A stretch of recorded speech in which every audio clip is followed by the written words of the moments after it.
And when the Mets take the field tonight, they'll have a special section of fans cheering them on, the Seven-Line Army. Their leader is Darren Meenan, who turned his passion for the Mets into a mobile fan force. For that, Darren Meenan is today's Ford Innovator.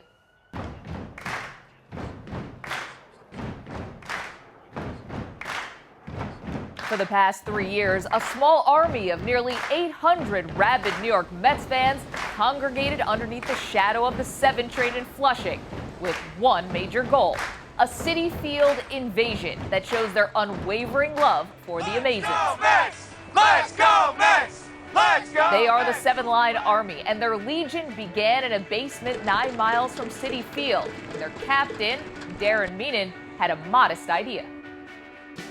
Well, I knew how to print t-shirts for quite some time. In high school, I learned how to make shirts as just an art class. And after high school and college, I bought a press from my parents' house and put it in the basement just to make a couple extra bucks, go to pizzerias, local bands, things like that. Everyone needs t-shirts to promote whatever they're doing. At the end of 2009, I made a shirt that said, "I survived." And it wasn't supposed to be a brand, it was just a funny shirt for myself and my friends. Fans at the stadium liked them.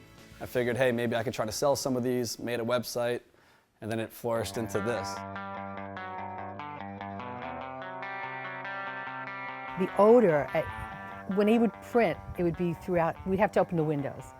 And he would say, "Did he print today?" And I'd say, "Oh no, he didn't print." But of course you knew. In the middle of winter, all the basement window, I come home from work, I said, "The house is chilly and smells," but no.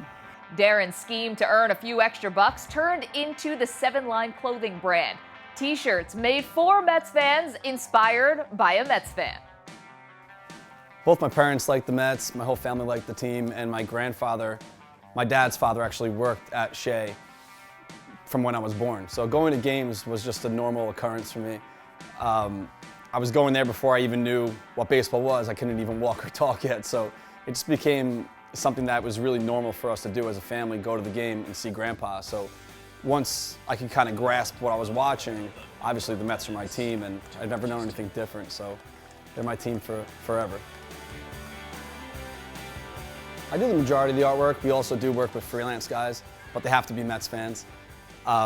Since the beginning, we've been saying for the fans, by the fans, and even though we do have a license with Major League Baseball, everything is done here, and we're the only ones that pull the strings as far as the decisions go into the business. So I think that they appreciate that it's a shirt made by a fan right here in New York rather than wherever the other licensees print their stuff. We got up to this point just because of how loyal and diehard the Mets fan base has been with us over the past few years. And we're not just a company that's coming around because they're playing great now. We've been doing this forever. The designs made the Seven-Line brand stand out to fans and ultimately caught the eye of one former Mets player. I saw the shirt and immediately I fell in love with it. It was Mookie Wilson hitting that ground ball, so it's like a silhouette of Mookie, and then you see the ground ball kind of going through, and it's the box score, and it shows the hit, E3, and how the Mets won that ball game. And I've never seen anything done that way, and I thought it was really cool and really different, that only people that would really recognize it were true Met fans. Meenan had earned the respect of the fans, but his relationship with Mets officials hit a rough patch that culminated with his ejection from a televised Sunday game in 2011. Darren flashed a sign that read, "Don't trade Reyes."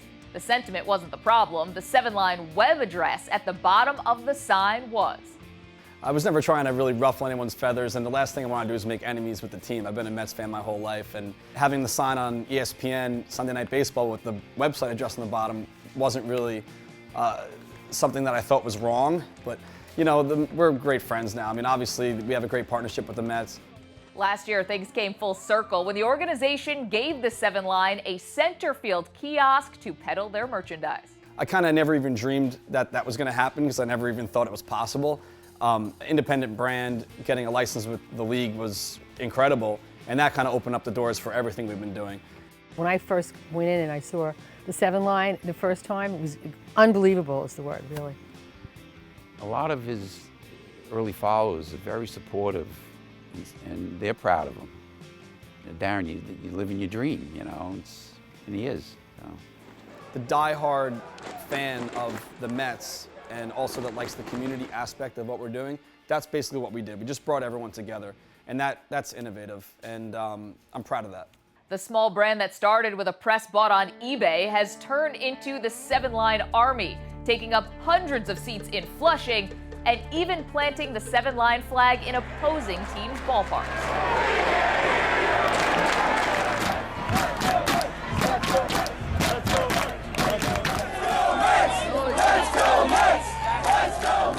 The outings kind of happened by accident.